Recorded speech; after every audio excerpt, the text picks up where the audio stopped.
اب دیکھیں میں نے کہا ہے بسم اللہ الرحمن الرحیم، کیونکہ میں اگر کہتا ایاک نعبد و ایاک نستعین تو آپ کہتے کہ تحریک انصاف کا جلسہ شروع کر دیا۔ سب سے پہلے تو تمام شرکاء جو ہے جو سپیکرز ہیں اور باقی بھی جو شرکاء ہیں میں ان کا شکریہ ادا کرنا چاہتا ہوں با اختیار عوام کی طرف سے۔ دوسری چیز ہے کہ میں وضاحت کرنا چاہتا ہوں کیونکہ یہاں پہ کچھ تنقید کی گئی ہے پیپلز پارٹی کی بھی، اور ظاہر ہے سندھ کی سیاست کی ایک بہت بڑی سٹیک ہولڈر ہے، سب سے بڑی سٹیک ہولڈر ہے پیپلز پارٹی۔ تو ہم نے ایک پیپلز پارٹی کے بھی بہت سینئر رہنما کو جو ہمارے خیال میں بہت اس ٹاپک کے لیے ٹھیک بھی تھے ان کو مدعو بھی کیا تھا، وہ مان بھی گئے تھے، لیکن پھر کچھ اس کے بعد وجوہات ہوئیں جس کی وجہ سے وہ نہیں شامل ہو سکے۔ شاید یہ جو پچھلے 2 دن سے اخباروں میں خبریں آ رہی ہیں شاید اس کی وجہ سے کچھ ہوا ہو، لیکن مدعو ہم نے ان کو ضرور کیا تھا۔ اچھا، ہماری جو ظاہر ہے کہ ہمارا مطالبہ کیا ہے وہ بڑا سادہ سا ہے کہ ہمیں ایک آئینی ترمیم کی ضرورت ہے، ایک ایسی آئینی ترمیم جس سے پاکستان کے مقامی حکومت کے نظام کو مضبوط کیا جا سکے۔ اس کی ضرورت کیوں ہے وہ تقریباً تمام شرکاء اس کی بات کر چکے ہیں، میں اس پہ زیادہ دوبارہ نہیں میں دہرانا نہیں چاہتا۔ ایک پہلو ہے اس کا جس کے اوپر شاید غور نہیں کیا گیا ہے اور جو پاکستان کے تناظر کے اندر بہت میرے خیال میں اہمیت رکھتا ہے، کہ ایک اور وجہ کہ کیوں پاکستان میں مقامی حکومت کا نظام جو ہے وہ مضبوط ہونے کی ضرورت ہے، وہ یہ ہے کہ پاکستان کا اس وقت جس طریقے سے نظام ہے، ایک وفاق ہے اور اس کے بعد صوبے ہیں، 5 یہ اکائیاں ہیں جس کے اندر تمام طاقت اس وقت موجود ہے، اور پاکستان کا معاشرہ ایسا ہے کہ اس میں ایک نیچرل پروڈکٹ یہ ہے کہ بہت ساری سیاسی پارٹیاں ہیں۔ آپ بھارت اٹھا کے دیکھ لیں، وہاں پہ بھی یہی صورتحال ہے، مختلف زبانیں بولنے والے مختلف علاقوں کے رہنے والے دوست ہیں، اور اس کا نتیجہ یہ ہوتا ہے کہ صرف چند جماعتوں کے پاس طاقت اور اختیار آ جاتا ہے اور باقی سارے اس نظام سے باہر ہو جاتے ہیں، اور اس کا نتیجہ یہ نکلتا ہے کہ وہ کچھ سال 2 سال کی بات ہوتی ہے اور اس کے بعد یا وہ پی این اے بنی ہوتی ہے یا ایم آر ڈی بنی ہوتی ہے یا اے پی ڈی ایم یا پی ڈی ایم، اور وہ ایک پوری تحریک چل رہی ہوتی ہے کہ کس طریقے سے اب جو اس وقت نظام کو چلا رہے ہیں ان کو گرایا جائے اور کوئی نیا نظام بنایا جائے۔ اگر آپ کا ایک مضبوط نظام ہو تو شاید بدین کے اندر اس وقت جی ڈی اے کے پاس اختیار ہو، شاید مسلم لیگ فنکشنل جو ہے وہ خیرپور میں یا سانگڑ کے اندر اس وقت اختیار رکھتے ہوں، شاید محمود اچکزئی جو ہیں وہ پشین کے اندر ان کے پاس حکومت ہو، شاید مولانا فضل الرحمان کے پاس جے یو آئی کے پاس بنو، لکی مروت، ڈی آئی خان ٹانک کے اندر حکومت ہو، شاید اے این پی اور قومی وطن پارٹی کے پاس چرسدہ مردان کے اندر حکومت ہو، شاید جماعت اسلامی کے پاس دیر کے اندر حکومت ہو۔ یہ بھی ایک بہت اہم وجہ ہے جس کی وجہ سے اگر ہم سیاسی نظام کو مضبوط کرنا چاہتے ہیں تو ہمیں سیاسی جماعتیں سیاسی نظام کے اندر مقامی حکومت کے نظام کو مضبوط کرنا ہے۔ فاروق ستار بھائی نے بات کیا تھا، ذکر کیا تھا کہ مضبوط پاکستان کیسے بنایا جائے۔ فاروق بھائی بڑی سادہ سی بات ہے، یہ ممکن نہیں ہے کہ پاکستانی مضبوط نہ ہو اور پاکستان مضبوط ہو جائے، یہ ممکن نہیں ہے۔ اور جو پاکستان کی اس وقت مرکزیت ہے ہمارے نظام کے اندر، شدید مرکزیت کا شکار ہے پاکستان۔ عوام سر مرکزیت کا شکار ہے اس وقت، تو صوبے جو ہیں وہ صوبے بھی اس مرکزیت کے وسیلے سے چل رہے ہیں۔ سو جب تک ہم نے صرف لیکن یہ بات صوبے تک لا کے روکنی نہیں ہے، ہم نے حیدرآباد گئے، ہم وہاں پہ ہمارے ایک سیاسی ساتھی تھے، انہوں نے کہا کہ تنقید کی، انہوں نے کہا کہ نہیں یہ جو ہے یہ سندھ کی وحدانیت کے خلاف نظر آتا ہے۔ تو میں نے ان کے جواب میں صرف مجھے یاد ہے ان سے ایک بات کی تھی سادہ سی، اور وہ یہ تھی کہ یار چلتے ہیں ایسے کرتے ہیں کہ ہم گھوٹکی چلتے ہیں، کشمور چلے جاتے ہیں، تھر پارکر چلے جاتے ہیں، جو بھی آپ کو ضلع پسند ہو وہاں چلے جاتے ہیں اور نکل جاتے ہیں، عوام کے اندر پوچھتے ہیں، کسی عورت یا آدمی سے پوچھتے ہیں کیا آپ کو زیادہ اختیار اور وسائل چاہیے؟ اگر کسی ایک پاکستانی نے اس کا جواب یہ دے دیا یا ایک سندھی نے یہ جواب دے دیا کہ نہیں مجھے اختیار اور وسائل زیادہ نہیں چاہیے، اب ہم مان لیں گے آپ کی بات۔ تو خدا کا واسطہ یہ جو ایک کیا کہنا چاہیے ایک بیانیہ بیچا گیا ہے، وہ بیانیہ پاکستان کو مضبوط کرنے کے لیے بنایا گیا ہے کہنے کے لیے، لیکن اس سے پاکستان کمزور ہو رہا ہے۔ اگر آپ اسلام آباد اور پنڈی یا پنڈی سے صرف پاکستان چلانے کی کوشش کریں گے، اس سے پاکستان کمزور ہوگا، مضبوط نہیں ہوگا۔ کیا ہم چاہتے ہیں؟ بالکل بنیادی ہمارے جو مطالبات ہیں وہ آئینی ترمیم کے اندر کیا ہے؟ 3 چیزیں اس کے اندر ہونی چاہیے۔ پہلی چیز یہ کہ اختیارات کی بالکل وضاحت کے ساتھ آئین کے اندر لکھا ہوا ہو، جس طریقے سے صوبے اور وفاق کے اختیار وضاحت سے لکھ دیے گئے ہیں۔ پہلے وہ کنکرنٹ لسٹ تھی، اس کو بھی ختم کر دیا گیا، اچھا فیصلہ کیا کہ اس کو ختم کر دیا گیا ہے، اور بالکل واضح ہے کہ کیا صوبے کا اختیار ہے، کیا وفاق کا اختیار ہے۔ اسی طریقے سے باقاعدہ وہاں پر شیڈیول ہو جس کے اندر کون سی چیزیں جو ہیں وہ بلدیات کا اختیار ہے، یہ وہاں پہ لکھا ہوا ہو۔ دوسری چیز وسائل کے اوپر بات کی گئی، ٹیکسز کی فردوس بھائی نے بھی بات کی۔ فردوس بھائی آپ نے کہا کہ ہمیں یہ بھی سوچنا چاہیے کہ اگر کراچی خود مختار ہو گیا تو باقی سندھ کے ضلعوں کا کیا بنے گا؟ آپ کو اچھا صحیح، ٹھیک ہے، بٹ اس بات کا میں آپ کو جواب دیتا ہوں کہ ہمارا کیا اس وقت ریکمنڈیشن ہے، ہمارا اس وقت پروپوزل ہے کیا؟ ہم یہ کہہ رہے ہیں کہ جس طرح NFC ایوارڈ، بالکل میں فاروق بھائی آپ سے اتفاق کرتا ہوں، یہ PFC UFC نہیں، آئین کے اندر ہمیں چاہیے نیشنل فائنانس کمیشن کا جو ایوارڈ ہے، اس ایوارڈ میں ریکگنائز کیا جائے تیسری ٹیئر آف گورنمنٹ کو بھی، جس طریقے سے واضح طور پہ لکھا ہوا ہے یہ ٹیکس وفاق لے گا، یہ ٹیکس صوبہ لے گا، اسی طریقے سے وہاں پہ یہ لکھا ہو کہ کون سا ٹیکس جو ہے وہ مقامی حکومتیں لیں گی، تیسرے ٹیئر لے گا۔ اس سے بھی آگے فاروق بھائی آپ بھی وہاں پہ نہیں پہنچے ہیں، ابھی میں آپ کو اس سے آگے لے جاتا ہوں۔ یہ تو ٹھیک ہے، یہ تو ٹھیک ہے کہ آپ کون سا ٹیکس لیں گے، لیکن وفاق تو سوائے اسلام آباد کے کہیں بھی زمین پہ نہیں ہے نا۔ تو اس لیے آئین اس بات کو مانتا ہے، اس بات کا احساس ہے آئین کو، اور اس لیے وہ یہ کہتا ہے کہ جو وفاق بھی ٹیکس لے گا، جو فیڈرل ڈویزبل پول کے اندر جو ٹیکسز آئیں گے، ان ٹیکسز کی تقسیم وفاق اور صوبوں میں کتنی ہوگی وہ بھی آئین میں لکھا ہوا ہے۔ ان کی ورٹیکل تقسیم یعنی وفاق اور صوبوں کے درمیان کتنا پیسہ تقسیم کیا جائے گا، اور کیا فارمولا ہوگا جس فارمولا کی بنیاد کے اوپر صوبوں کو صوبائی جو اس میں شیئر ہے اس کا حصہ ملے گا، یہ آئین کے اندر لکھا ہوا ہے۔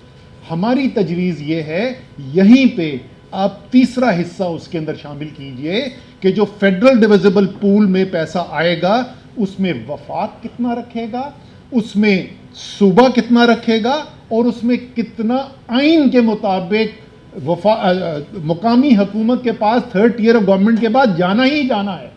ٹھیک ہے جی، جو آپ فاروق بھائی بات کر رہے تھے نا، اس بات سے ہم اتفاق نہیں کرتے۔ ہم اس کے بالکل بھی حق میں نہیں ہیں کہ اختیارات یا وسائل صوبے سے نکال کر واپس وفاق کو مزید دے دیے جائیں۔ ہم اس بات سے نہیں اتفاق کرتے، ہم اس بات سے آپ کی ضرور اتفاق کرتے ہیں کہ ضرورت سے زیادہ طاقت اور پیسہ اس وقت صوبے کے ہاتھ میں ہے، اوپر نہیں بھیجنا ہے، نیچے لے کے آنا ہے، عوام کے پاس لے کر جانا ہے۔ ٹھیک ہے جی، سو یہ ہماری تجویز ہے جو ریونیو کی شیئرنگ کے اوپر ہے۔ تیسری چیز ہماری جو ہے وہ تیسری چیز یہ ہے کہ جس طریقے سے جب تک آئینی پروٹیکشن نہیں ہوگی اس وقت تک اس نظام کو چلانا مشکل ہے۔ فردوس بھائی نے بڑی خوبصورت بات کی، بہت کم لوگ پاکستان کی سیاست میں ایسی بات کرتے ہیں کہ انہوں نے دوسروں کی تنقید سے زیادہ سب سے پہلے اپنی مثال دی۔ بالکل فردوس بھائی آپ نے ٹھیک بات کی تھی، پنجاب میں 3.5 سال ہماری حکومت چلتی رہی، اور یہ میں آپ کو بتا دوں یہ صرف منشور میں لکھنے کی بات نہیں ہے، یہ صرف جب ٹی وی اور کیمرہ سامنے ہو اس کی بات نہیں ہے۔ اگر صرف میں اور عمران خان اکیلے بھی کمرے میں بیٹھے ہوتے تھے تو عمران خان یہ کہتے تھے اسد مقامی حکومت کا نظام کو طاقتور کرنا بڑا ضروری ہے، تو وہ وزیر اعظم جو دل سے سمجھتا تھا اس کے بھی وقت کے اندر 3.5 سال پنجاب کے اندر اور 3.5 سال تقریباً 2 سال 2.5 سال جو ہے اسلام آباد میں مقامی حکومت کا نظام نہیں تھا، کیونکہ جو جس طرح فردوس بھائی کہہ رہے تھے صرف ایم پی اے سے نہیں آتی، اصل جو ریزسٹنس آتی ہے وہ پروونشل گورنمنٹ سے آتی ہے، کیونکہ ان کا اختیار جاتا ہے اس کے اندر سے۔ اس لیے آئینی پروٹیکشن دی جائے، آئین میں لکھا ہوا ہو کتنے سال کی ٹرم ہوگی. ظاہر ہے دونوں صوبائی اور وفاقی 5-5 سال کے ہیں, تو 3rd ایئر آف گورنمنٹ کا بھی 5 سال کر دینا چاہیے. کس کے پاس ڈیسولوشن کا اختیار ہوگا؟ یہ بہت اہم پوائنٹ ہے. پاکستان میں وفاقی اسمبلی, قومی اسمبلی کو ڈیزالو کرنے کا اختیار صرف اور صرف ایک شخص کے ہاتھ میں, اور وہ وزیر اعظم ہے. کسی اور کے پاس یہ اختیار نہیں ہے. صوبائی اسمبلی کو ڈیزالو کرنے کا اختیار صرف اور صرف وزیر اعلیٰ صوبے کے پاس ہے. وزیر اعظم زیادہ بڑی کرسی پہ بیٹھا ہوا ہے, وہ نہیں کر سکتا. جس ہاؤس کا لیڈر ہے صرف یہ اس کو اختیار حاصل ہے. 3rd ایئر آف گورنمنٹ کے لیے بھی یہی اصول ہونا چاہیے. صوبائی حکومت کے پاس کوئی اختیار نہیں ہونا چاہیے کہ جب مرضی آئی اس نے مقامی حکومت کا نظام, بلدیاتی نظام جو ہے اس کو ختم کیا. یہ اختیار جو منتخب ہو کے ہیں, جنہوں نے عوام کو ووٹ دے کے ان کو اس اسمبلی میں بھیجا ہے, یہ انہی کے پاس اختیار ہونا چاہیے. یہ بنیادی ہماری جو 3 ڈیمانڈز ہیں وہ ہیں. اب میں آخر میں صرف کچھ باتیں دوستوں نے کی تھیں ہمارے لیڈران نے, تو ان کے اوپر میں تھوڑا ضرور کامنٹ کرنا چاہتا ہوں. فاروق بھائی, آپ نے کہا کہ تمام سیاسی پارٹیاں جو ہیں وہ لوکل گورنمنٹ کے نظام کو سپورٹ کرتی ہیں. معذرت کے ساتھ میں اس بات سے بالکل اتفاق نہیں کرتا. اگر آپ اس میں تھوڑی سی ترمیم کر لیں یا تصحیح کر لیں, جس پولیٹیکل پارٹی کے پاس اس وقت حکومت نہیں ہے وہ بالکل لوکل گورنمنٹ کو سپورٹ کرتی ہے. جیسے ہی حکومت میں آئیں تو وہ سارا بلیف, اللہ کرے کسی دن سندھ کی حکومت ایم کیوں کو ملے, پھر ہمیں پتہ چلے گا کہ واقعی میں دل سے یقین رکھتے تھے یا نہیں. اچھا, اسی طریقے سے اس لیے ہم یہ کہہ رہے ہیں کہ اس بات پر نہ چھوڑ دیا جائے کہ منشور میں کیا لکھا ہوا ہے, آئین میں ترمیم کروائی جائے. سوارے جو اس کی مخالفت کرنا چاہتا ہے کیمرہ کے سامنے, میڈیا کے سامنے, عوام کے سامنے بیٹھے اور کہے کہ ہم مخالفت کرتے ہیں, ہم لوگوں کو بااختیار نہیں ہونے دیں گے, ہم مقامی حکومت کا نظام نہیں ہونے دیں گے. سامنے آ کے بات کریں. دوسری چیز, اچھا اس میں ایک کامنٹ کر دوں, پہلے مجھے ذکر کرنا چاہیے تھا. پی ایم ایل ایف ابھی سردار رحیم صاحب نے ہمارے ساتھ وہ شیئر کیے ہیں, تفصیل وہ جو بتا رہے تھے, زبردست ریکمنڈیشن. تقریباً آپ اور ہم وہ ایک ہی بات کر رہے ہیں, بہت اچھی تفصیل کے اندر, بہت پسند آیا مجھے آپ نے مجھے سب تفصیل ہمیں دی ہے. اچھا جی, فردوس بھائی کیا کہتے ہیں؟ فردوس بھائی کو ہم نے وہ سندھ والی تو بات کر دی, باقی اضلاع کا کیا ہوگا. ہاں, بڑی ایک اور اہم بات کی کہ عوام جس کے مسائل, فردوس بھائی نے کہا کہ اگر میرا کوئی مسئلہ ہے تو میں جاؤں کس کے پاس اپنا مسئلہ حل کرانے کے لیے, میرا کون منتخب نمائندہ ہے؟ اس وقت ایم پی اے اور ایم این اے ہے. ایک تو کل ملا کے ڈائریکٹلی الیکٹڈ فردوس بھائی پورے پاکستان میں 25 کروڑ عوام جو ہیں وہ صرف 850 کے لگ بھگ ایم پی ایم این اے الیکٹ کرتے ہیں. 850 25 کروڑ کے لیے. دوسری چیز جو اس سے بھی زیادہ اہم چیز ہے جو عوام کو نہیں پتہ ہوتی, ایم پی سر وہ ریزرو سیٹس کے ساتھ آپ بتا رہے ہیں 1170 کے قریب, وہ تو ریزرو ہیں, جس کو ہلکے میں جس نے ووٹ دیا ہے وہ 850 ہیں صرف. اچھا, اس سے بھی زیادہ اہم بات, اس ایم پی اے اور اس ایم این اے کے پاس براہ راست قانونی طور پہ کوئی اختیار نہیں ہے آپ کے مسئلے حل کرنے کا, کوئی اس کے پاس اختیار حاصل نہیں ہے. تو صرف 850 بے اختیار منتخب نمائندے, اور لوگ کہتے ہیں یار دیکھو نا جمہوریت تو ڈیلیور نہیں کرتی, ملک میں آمریت ہی اچھی ہے. بھائی یہ جمہوریت سٹرکچرلی اس کا ڈھانچہ ہی غلط ہے, نہیں کر سکتی. اگر آپ پاکستان کے اندر ایک مقامی حکومت کا نظام جیسے بھی بنتے رہے ہیں ان کو دیکھیں تو 80,000 سے 1 لاکھ منتخب نمائندے, اور وہ 80,000 سے 1 لاکھ منتخب نمائندے جو ہیں وہ اگر اختیار والے ہوں تو سوچیں عوام کا کام کروانے میں کتنی آسانی ہوگی. تو یہ فردوس بھائی بڑا اپنے امپورٹنٹ پوائنٹ, اچھا پوائنٹ ریز کیا تھا. اچھا, دوسرے آپ نے کہا نقمیوں کی مدد لینی چاہیے, تو میں یہ پوچھ رہا تھا کہ جن کے گھر میں نقمیوں کی ریپرزنٹیشن ہو وہ بھی مدد دے سکتے ہیں؟ صحیح. اچھا جی, لیکن میری بیوی جو ہے وہ بھی نقمی ہے, اس لیے میں پوچھ رہا ہوں. اچھا, سب سے زیادہ اہم بات جو فردوس بھائی نے کی, تو سب سے خوبصورت بات اگر آپ مجھ سے مانیں کہ فردوس بھائی نے آج جو کی, وہ انہوں نے یہ کہا کہ ساری سیاسی پارٹیاں ساتھ بیٹھیں, کمرہ بند کر لیں اور اتفاق رائے کر کے اٹھیں, اسلام آباد جائیں, اسمبلی کے اندر پیش کریں اور عوام کا یہ حق ان کو دلوائیں. آخر میں ایک کامنٹ جو ہے وہ اس سے براہ راست تو جڑا ہوا نہیں ہے، لیکن وہ بات بالکل درست ہے کہ جب اگر ملک کے اندر جمہوریت کا ڈھانچہ ہی کمزور ہوگا تو اس میں مقامی حکومت کا پھر ہم کیوں امید رکھیں کہ صحیح ہو سکتا ہے۔ سیف بھائی نے یہ کہا کہ جماعت اسلامی کو سب سے زیادہ ووٹ پڑے لوکل گورنمنٹ کے الیکشن کے اندر، اسی لیے پی ٹی آئی نے ان کے میئر کو سپورٹ کرنے کے لیے بھی اعلان کر دیا تھا۔ لیکن سیف بھائی، پورے پاکستان میں جس جماعت کو سب سے زیادہ ووٹ پڑے ہو، آپ لیڈر آف اپوزیشن کی بات کر رہے ہیں، اس جماعت کا وجود ماننے سے انکار کر دیا جائے، اس کا نشان چھین لیا جائے، تو کیا جمہوریت آپ کے پاس چلے گی؟ تو میری آخری جو خواہش، ایک تو میں نے بول دیا کہ فردوس بھائی نے بالکل جو ہمارا مطالبہ ہے کہ سیاسی جماعتیں ساتھ دیکھیں، کیونکہ ہم تو بھائی سیاسی جماعتوں کی طرف دیکھتے ہیں، ہم تو کسی اور کی طرف نہیں دیکھتے اپنے مسائل حل کرنے کے لیے۔ میری جو اس سے بڑھ کر خواہش ہے، اور اسی تناظر کے اندر کہ مقامی حکومت کا نظام ایک جمہوری نظام کا حصہ ہے، وہ یہ ہے کہ پاکستان کے سیاسی اکابرین، پاکستان کے سیاسی جماعتیں 70-75 سال کا بہت عرصہ ہوتا ہے یار، اب تو خدا کا واسطہ سیکھ جائیں اپنے اپنے تجربوں سے۔ جب تک سیاسی پارٹیوں نے ایک دوسرے کے گلے پکڑے ہوئے ہیں، پاکستان میں جمہوریت نہیں چل سکتی۔ پاکستان کو ایک نئے میثاق جمہوریت کی ضرورت ہے۔ اس نئے میثاق جمہوریت کے لیے پاکستان کے تمام سیاسی پارٹیوں کو ساتھ بیٹھنا چاہیے۔